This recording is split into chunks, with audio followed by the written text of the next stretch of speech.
Im Bechukosai telechu, if you'll go in my statutes, if you'll follow my ways, life will be beautiful. You'll have rainfall in its time. Your storehouses will be filled with abundance. You'll have peace. You will have an idyllic life.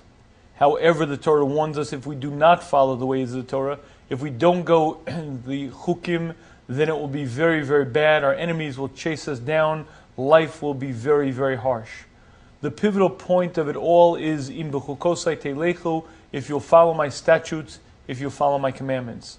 Rashi, commenting on this, says what this means is if you will labor in Torah. If you'll labor in Torah study, then everything will be beautiful, and if you do not, then it will turn badly. This Rashi is quite difficult to understand, because there is no implication nor inference in the pasuk to Torah study. The Torah is very specific. If you'll follow my statutes, if you'll listen to the commandments, there are 613 commandments, yet Rashi says what this means is if you'll labor in Torah study. And the question is, how does Rashi know that? What right does he have to say that's pshat in the pasuk?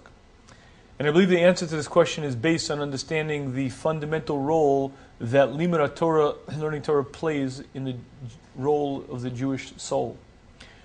The reality is that this pasuk is telling us there is a pivot point. Either you will ascend to the heights or you'll descend to the depth, both as a nation and as an individual. The human being is comprised of two different parts. There's a nefesh bahami within me, an animal soul, and there's a nefesh sichli, a beautiful, pure soul. Both are in constant competition. The Chovos HaLevavos explains to us that the two parts are constantly engaged in a fight, vying for primacy over I. Much like a muscle, the more you use it, the stronger it becomes. With disuse, it atrophies. The more I engage either part, the stronger it becomes. Everything that I do throughout my day strengthens the nefesh bahami. The animal side of the human gets constant reinforcement. We're constantly eating, constantly engaging it. It will vanquish the other part.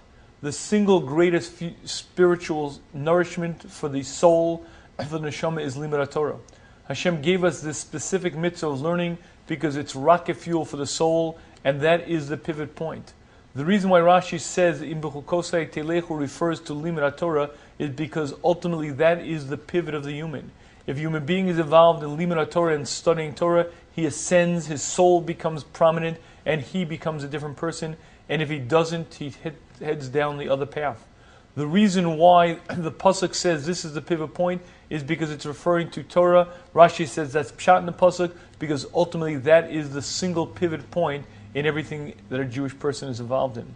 This Rashi and the psukim there are very key and fundamental to understanding the challenge of life. If a Jew is not constantly engaged in Torah study, if he's not involved in learning, he's going to fall down. The mitzvahs will no longer have the same importance. They won't have the same meaning. He will be a different person. On the flip side, as long as a person is engaged in Torah study, there'll be a spiritual reinvigoration within him. He'll be nourished, he'll grow, he'll accomplish. At the end of the day, the single greatest mitzvah, the single most important mitzvah is limud Torah, deeply studying Torah.